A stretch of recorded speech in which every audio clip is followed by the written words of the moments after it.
Chairman Pakistan Tehreek Insaf Imran Khan ने अगले long मार्च का प्लान बता दिया। सुप्रीम कोर्ट ने तहफ़्फ़ुज़ दिया तो ठीक, वरना हमारी हिकमत अमली दूसरी होगी। वकला कन्वेंशन से खिताब में कहा, आज स्टैंड ना लिया तो आपके बच्चे आपको माफ़ नहीं करेंगे।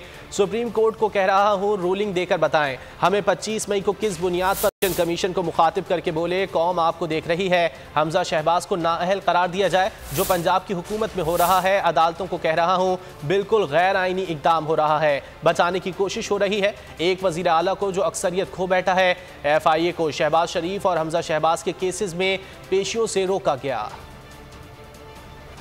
आगे जब हम आएंगे तो हमें बताएं कि क्या सुप्रीम कोर्ट अलाउ करेगा इस तरह की अनडेमोक्रेटिक बल्कि डिक्टेटरशिप पे भी इतना जुल्म नहीं हो। अगर सुप्रीम कोर्ट हमें प्रोटेक्शन देता है तो वो एक हमारी स्ट्रेटजी है। अगर वो नहीं प्रोटेक्शन देता कि फिर मेरी दूसरी स्ट्रेटजी होगी, और वो स्ट्रेटजी होगी फिर कि जो भी ये रुकावटें पैदा करेंगे हम फिर प्लान करके जाएंगे। अभी तैयारी हमने की नहीं थी इस बारी। 12 बजे के ऊपर एक जजमेंट आई कि जी रास्ते खुल गए हैं, छोड़ दो सबको। हम तो इसलिए हम बिल्कुल अनप्रिपेयर्ड जाके फंस गए, और जो इन्होंने औरतों सबसे किया। इस बार हम तैयारी करके जाएंगे। शहबाज शरीफ को और हमजा शरीफ को सजा होने वाली थी FIA के केस में। वकला ये गौर से सुन लें, ये जो हुआ है हमारे मुल्क से, ये एटम बॉम्ब से ज्यादा तबाही है। और मैं इसलिए अपने वकला आपको और अपनी अदलिया को कहना चाहता हूँ कि आपको तारीख माफ नहीं करेगी इस वक्त। आप, क्योंकि आपका काम है रूल ऑफ लॉ, सबसे पहले हमारे सुप्रीम कोर्ट को लेना है। और मुझे खुशी है कि उन्होंने बुला लिया इनके केसेस, शरीफों के केसेस अब सुप्रीम कोर्ट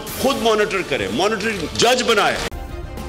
सब्सक्राइब करें और बेल दबाएं ताकि कोई खबर रह न जाए।